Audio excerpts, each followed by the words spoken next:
요즘 날씨가 쌀쌀해져 가면서 보일러 켜신 분들 많으시죠? 근데요, 진짜 충격적인 이야기부터 먼저 드려야겠습니다.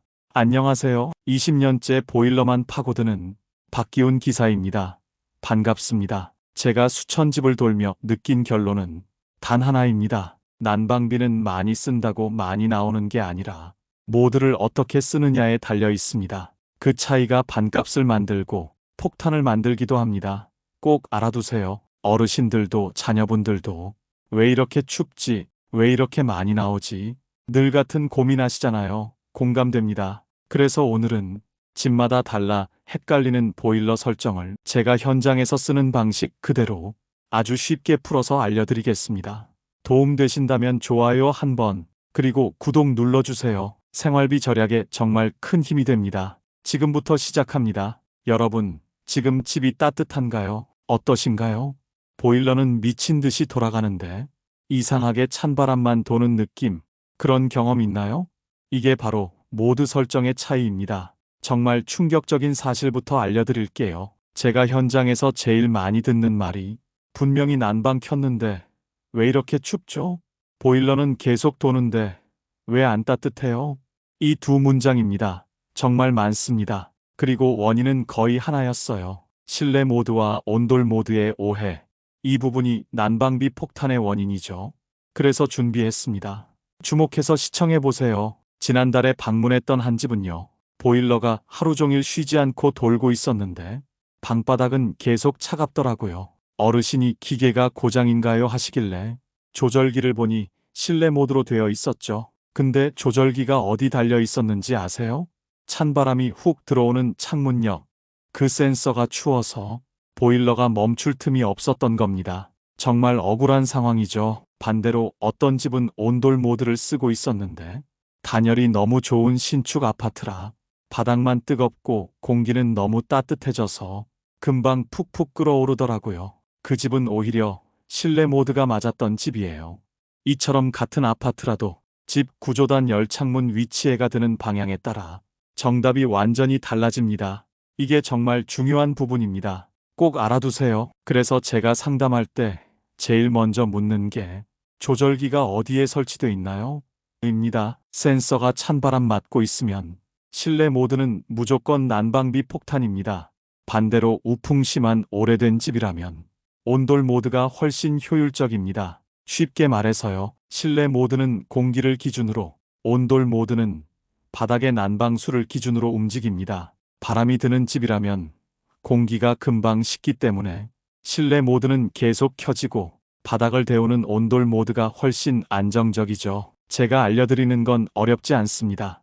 딱 조절기에서 모드 하나만 바꾸면 집이 따뜻해지는 속도도 달라지고 난방비는 눈에 띄게 줄어듭니다. 이건 정말 현장에서 계속 확인한 사실입니다. 그리고 이 모드 선택은 오늘 영상 전체 중에서도 정말 중요한 핵심 중의 핵심입니다. 집 구조와 생활 패턴에 맞는 모드를 선택하면 이번 달 고지서 왜 이래? 이 말이 자연스럽게 사라집니다. 지금까지는 모드가 뭔지 정확히 몰라서 헷갈리셨다면 오늘 이 영상에서 완전히 정리됩니다. 절대 어렵지 않으니 끝까지 함께 보세요. 보기만 하면 그만큼 돈을 절약할 수 있어요. 이번에는 예약 모드의 진짜 정체를 밝혀볼게요. 여러분, 지금도 많은 분들이 오해하고 있는 기능을 말씀드려 볼게요. 바로 예약 모드입니다. 지금부터 들으실 이야기 정말 놀라실 겁니다. 대부분 이렇게 알고 계시죠? 3시간 예약하면 3시간 뒤에 켜지겠지? 근데요, 이게 완전히 반대입니다. 이 말 하시는 분들 정말 많습니다. 자세히 알려드릴게요. 제가 얼마 전 방문했던 어떤 댁은요, 외출할 때마다 보일러를 전원 오프로 완전히 꺼두고 계셨어요. 전기 절약하려고요라고 하시더라고요. 근데 그게요, 난방비 폭탄의 1등 원인이었습니다. 왜냐면 바닥 난방은 난방수가 식어버리면 다시 데울 때 엄청난 연료가 들어갑니다. 그런데 전원을 꺼두면 난방수가 완전히 얼음물처럼 식어버립니다. 이게 핵심입니다. 꼭 기억하세요. 그 어르신 댁은 겨울마다 보일러가 몇 시간씩 풀가동을 했고 도시가스 요금은 계속 치솟았죠. 제가 예약 모드를 2시간 간격으로 부드럽게 돌려드리자 놀라운 일이 벌어졌습니다. 보일러 가동 시간은 확 줄었는데 집안 온도는 훨씬 안정적으로 따뜻해진 겁니다. 이게 바로 예약 모드의 진짜 역할이에요. 마술 같지만 마술도 아니고 생활 꿀팁입니다. 미리 켜지게 하는 기능이 아니라 난방수가 완전히 식지 않도록 가볍게 유지해주는 기능입니다. 쉽게 말해서요. 큰 불로 한 번에 데우는 게 아니라 약불로 은근하게 유지해주는 기능. 이게 진짜 절약의 핵심입니다. 그리고 또 한 가지 공감 사례가 있는데요. 젊은 부부 한 집에서 아침마다 집이 너무 추워요 라고 하시길래 조절기를 보니 예약을 6시간 간격으로 맞춰둔 겁니다. 밤새 난방수가 완전히 식어버려 아침마다 보일러가 폭발하듯 돌았던 거죠. 이건 정말 많은 집에서 발견됩니다. 기억하세요. 브랜드마다 작동 방식이 조금씩 다르기 때문에 조절기 아래쪽 모델명을 먼저 확인하시고 경동, 린나이, 귀뚜라미, 대성 등 고객센터로 전화하면 자신의 보일러에 가장 맞는 예약 간격을 바로 안내받을 수 있습니다. 예약 모드는 제대로만 쓰면 난방비를 눈에 보이게 줄여줍니다. 하지만 거꾸로 쓰면 가장 비싼 난방 방식이 되어버립니다. 예약 모드는 시간을 맞추는 기능이 아니라 난방수를 유지하는 기능이다. 이걸 아는 순간 난방비가 달라집니다. 이제 다음으로 외출 모드의 큰 함정. 이 부분 정말 중요합니다. 절대 놓치지 마세요. 자세히 알려드릴게요. 외출 모드. 이걸 잘못 누르면 가스비 폭탄입니다. 많은 분들이 외출할 때 무조건 외출 모드를 누르고 나가십니다. 집 비우니까 이게 맞겠지? 라고 생각하시죠. 근데요, 이게 난방비 폭탄의 가장 큰 원인입니다. 충격적이지만 사실입니다. 자세히 알려드릴게요. 얼마 전 70대 어르신 댁을 방문했는데요. 집이 너무 추워요. 근데 가스비는 왜 계속 오르죠?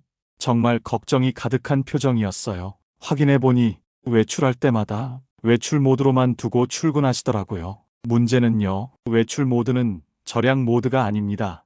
그저 보일러가 얼지 않도록 최소한의 온도만 지켜주는 기능이에요. 즉 실내 온도가 8도 이하로 떨어질 때만 잠깐 켜지고 금방 다시 꺼집니다. 그럼 어떻게 될까요? 하루 이틀만 지나도 벽, 바닥, 난방수 전부 얼음장처럼 식어버립니다. 이게 핵심이고 포인트입니다. 집이 이렇게 식어버린 상태에서 다시 보일러를 켜면 바닥 속 난방수를 처음부터 끓여야 하기 때문에 보일러가 몇 시간씩 계속 돌아갑니다. 연료가 폭발적으로 올라가죠. 이건 많은 집에서 일어납니다. 특히 겨울철엔 더 극심해지고요.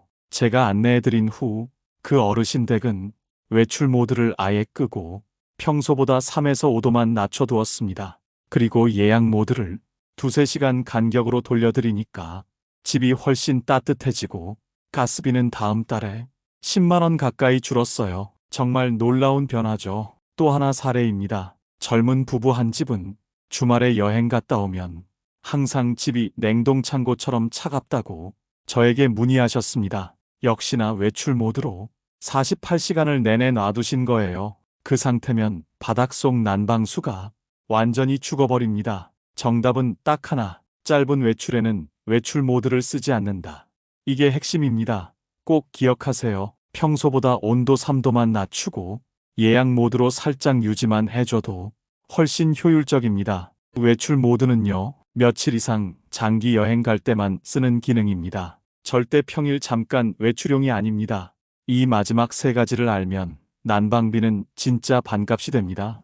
이제는 오늘 영상 전체에서 가장 바로 효과가 나는 부분입니다. 정말 놀라실 겁니다. 보일러 설정을 아무리 잘해도 집안에서 열이 그대로 새어나가면 결과는 똑같습니다. 왜 이렇게 추운 거야? 이 말 수십 번 해보셨죠? 공감합니다. 제가 현장에서 만난 분들 중 난방비가 유독 많이 나온 가정은 공통점이 하나 있었어요. 바로 온수, 창문 단열, 실내 습도, 이 3가지를 놓치고 계셨다는 점입니다. 먼저 온수입니다. 대부분 뜨거운 물 잘 나오라고 온수 온도를 55도, 60도로 항상 고해 두시는데요. 이렇게 되면 어떤 일이 벌어질까요? 물이 너무 뜨거워져서 결국 찬물을 계속 섞게 됩니다. 보일러는 계속 가스를 태우고 우리는 그걸 식혀 쓰는 셈이죠. 이 부분 정말 큰 낭비입니다. 그래서 현장에서는 겨울 40에서 43도, 봄, 가을 38도 정도로 맞추는 걸 추천드립니다. 이 온도만 지켜도 도시가스 20%는 바로 줄어듭니다. 정말 많은 집이 이렇게 바뀌었어요. 두 번째, 창문 단열입니다. 여러분, 집안에서 빠져나가는 열의 40%가 창문이라는 사실 알고 계셨나요? 정말 충격적이죠. 실제로 단열 필름만 붙여도 실내 온도가 2도 이상 올라갑니다. 몸으로 느껴지는 따뜻함이 달라져요. 이건 비용도 거의 안 들고 효과는 생각보다 훨씬 큽니다. 꼭 해두셔야 합니다. 그리고 마지막, 많은 분들이 놓치는 습도.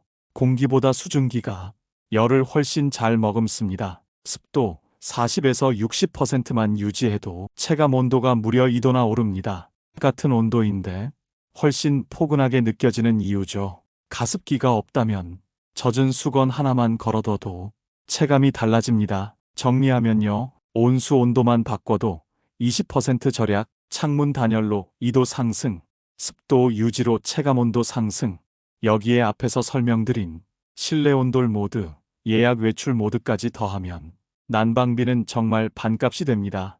여러분, 이렇게만 실천한다면 올 겨울철도 걱정 없어요. 오늘 이 영상을 만나게 된 것이 행운입니다. 또한 여러분의 생활비를 줄이는데 조금이라도 도움이 되셨다면 구독, 좋아요 한번 눌러주시고요. 구독은 무료이고 구독님 혜택으로 새로운 정보를 누구보다 빠르게 보내드리겠습니다.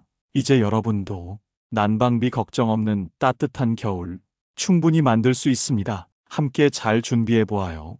감사합니다.